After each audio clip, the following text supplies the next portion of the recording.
ایک طرف یہ یوں کہا جائے کہ اسلام مخالفت کی خاطر، اسلام پردے کے نظام کی بات کرتا ہے، تو اسلام کی مخالفت کرنے کے لیے لوگ پردے کی ایسی باتیں کرتے ہیں۔ کیا اسلام عورتوں کو تعلیم سے روکتا ہے؟ نہیں نہیں، اسلام پردے کی بات تو اس لیے کرتا ہے کہ کوئی بد نظر کی نظر ہماری شہزادیت بتاتی ہے کہ آپ اپنی بہنوں کو اپنے جائیداد میں سے محروم نہیں کر سکتے ہیں، اپنے باپ کی جائیداد میں سے۔ اگر وہ کہے کہ مجھے نہیں چاہیے پھر بھی آپ کو دینا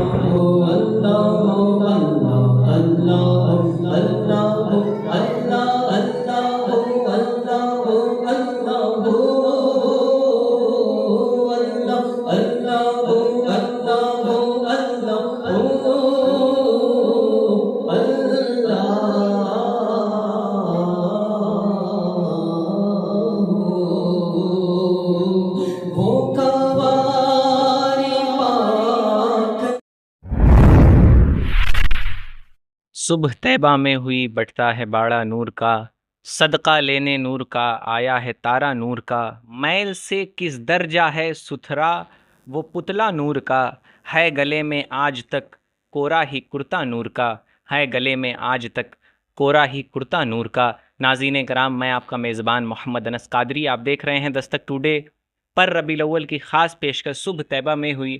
ایپیسوڈ ہے 9واں، بات ہوگی عورتوں کے حقوق کے بارے میں۔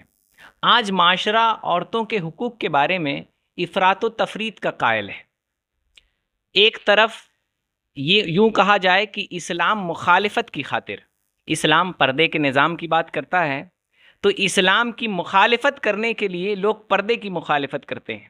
شرم، حیا یہ فطری جوہر ہے۔ ایک عورت کو آپ کتنا بھی بے شرم بنا دیجئے، وہ کتنی ہی ماڈرن کیوں نہ ہو، لیکن اس کے اندر شرم حیا ضرور پائی جائے گی۔ اللہ تعالیٰ نے عورت کی تخلیق کی اور انہیں شرم حیا کا جوہر عطا کیا۔ تمام تر تہذیبیں عورتوں کو پردے میں رکھنے کی قائل ہیں۔ ہندوستانی تہذیب میں بھی عورتیں گھونگھٹ کاڑھا کرتی تھیں، اور یہ برائی نہیں تھی، یہ تو برائی کو روکنے کا طریقہ تھا۔ آپ کہیں گے یہ کیسی باتیں ہیں، یہ تو آزادی نسوانیت کے خلاف ہیں۔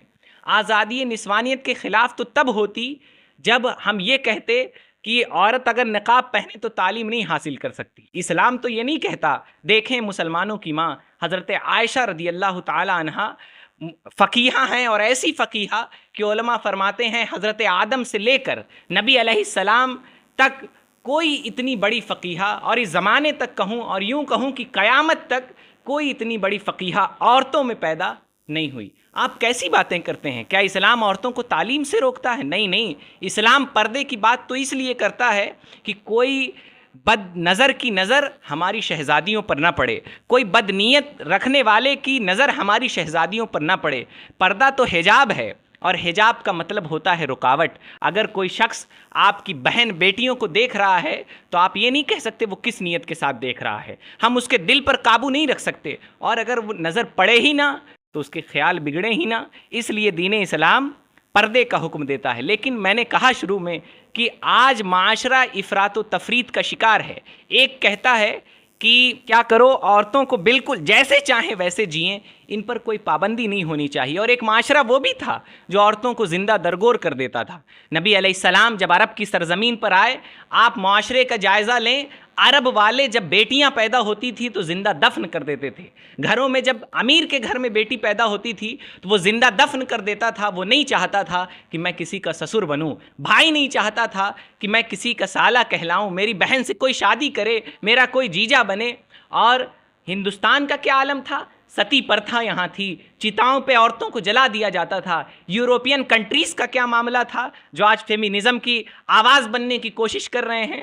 تو یورپین کنٹریز کا معاملہ یہ تھا کہ عورت کو مالکانہ حق نہیں دیا جاتا تھا، عورت کسی چیز کی مالک نہیں ہو سکتی تھی، عورت کو یہ اختیار نہیں تھا کہ اس کے نام زمینیں رجسٹرڈ ہوں، عورت کو یہ اختیار نہیں تھا کہ اس کے پاس مال و دولت ہو، زیورات ہوں، پیسے ہوں۔